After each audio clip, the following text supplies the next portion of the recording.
పరిపాలనలో ప్రక్షాళన తిరుమల నుంచే మొదలవుతుందని సీఎం చంద్రబాబు చెప్పారు.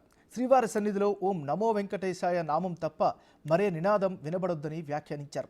తప్పు చేసిన వారికి ఖచ్చితంగా న్యాయపరంగా శిక్ష వేయిస్తామని అన్నారు. ఇక నుంచి ప్రజాపాలన మొదలవుతుందని తెలిపారు. అక్రమ కేసులు, కూల్చివేయడాలు, అరాచకాలు తన పాలనలో ఉండవని హామీ ఇచ్చారు. జీవో 1 నుంచి 3 వరకు చూశారని, ఇక ముందు 4.0 ఎలా ఉండబోతుందో చూడబోతున్నారని చంద్రబాబు స్పష్టం చేశారు.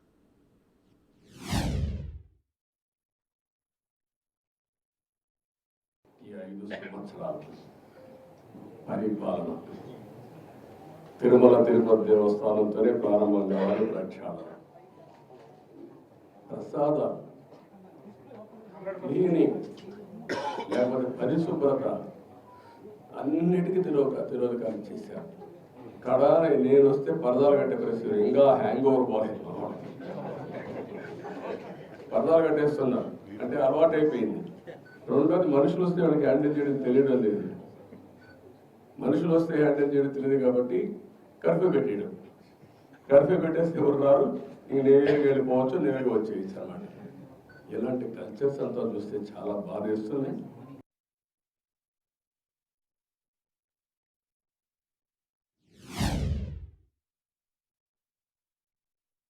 అదే మరి పెద్ద ఎత్తున అవకతవకలు జరిగాయి. ఎప్పుడు కూడా కక్ష సాధింపు చర్య ఉండకూడదు, కానీ తప్పులు చేసిన వాళ్ళు కూడా ప్రక్షాళన చేయకపోతే వెంకటేశ్వర స్వామి కూడా సహకరించాడు. దేవుడు కూడా చెప్పింది అదే, మంచి వాళ్ళని కాపాడుకోవాలి, చెడు వ్యక్తుల్ని శిక్షించాలి, సమాజాన్ని కాపాడాలి. అందుకే ఈరోజు నేను చెప్తున్నా, ఈరోజు నేను చేసిన సంకల్పం ఇది.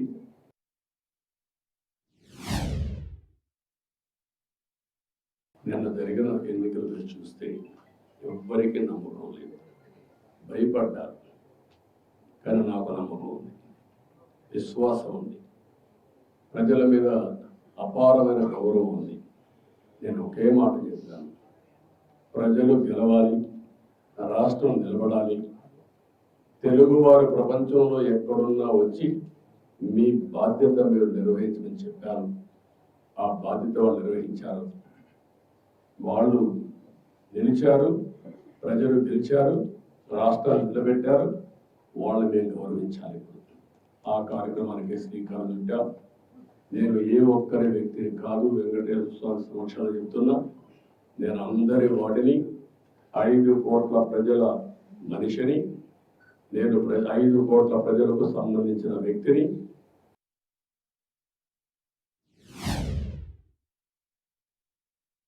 ప్రజాస్వామ్యం కోసం పోరాడి నిద్రపోని రాత్రులు, కోర్టు చుట్టూ దిగే పరిస్థితి, మీ మనోభావాలు వాస్తవాలను కూడా చెప్పలేని దుస్థితి మీరు అనుభవించారు.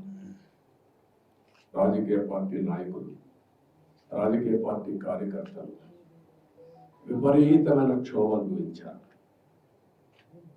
సాటర్డే వస్తే ఎక్కడ ప్రొక్లేన్ వస్తుందో, లేకపోతే ఎక్కడ 41 కేసులు పెట్టి అరెస్ట్ చేసేస్తారు, అందరూ భయపడిన రోజులు, నిద్ర లేని రోజులు.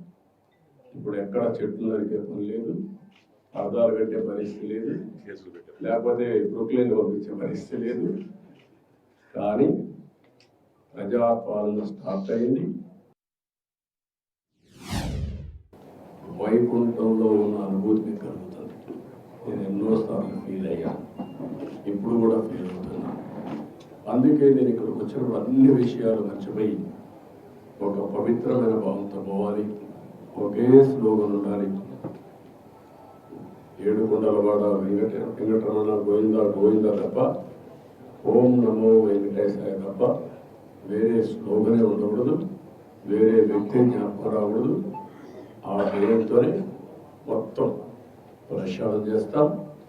మళ్ళీ భారతదేశం కాకుండా ప్రపంచం మొత్తం అభినందించే విధంగా ఈ టీటీడీని తీర్చిదిద్దాలని తెలియజేసుకుంటూ, మరొకసారి మీ సమస్యలు మళ్ళా సమయం వస్తుంది, నేను ఎప్పటికీ కూడా మాట్లాడతాను అన్ని విషయాలు. ఎందుకంటే మళ్ళీ నేను లైన్ కూడా క్యాచ్ చేస్తుంది. కొంతమంది దొంగలే దొంగ దొంగ అని అటెన్షన్ డైవర్ట్ చేయాలి. అలాంటి వారికి నేను సమాధానం చెప్పాలి. పరిపాలన అంటే ఏంటంటే చేసి చూపించిన వాడిని, ముఠా నాయకులను చేసిన వాడిని, సంఘ విద్రోహ శక్తులను చేసిన వాడిని, రౌడీ అనేవాడు లేకుండా చేసిన వాడిని, కమ్యూనల్ వైలెన్స్ కంట్రోల్ చేశాను, తీవ్రవాద మీద పోరాడితే నేనే ప్రాణాన్ని ఇచ్చుకున్నాను. అదే మరి రాజకీయ ముసుగులో నేరస్తులు కనిపించారు.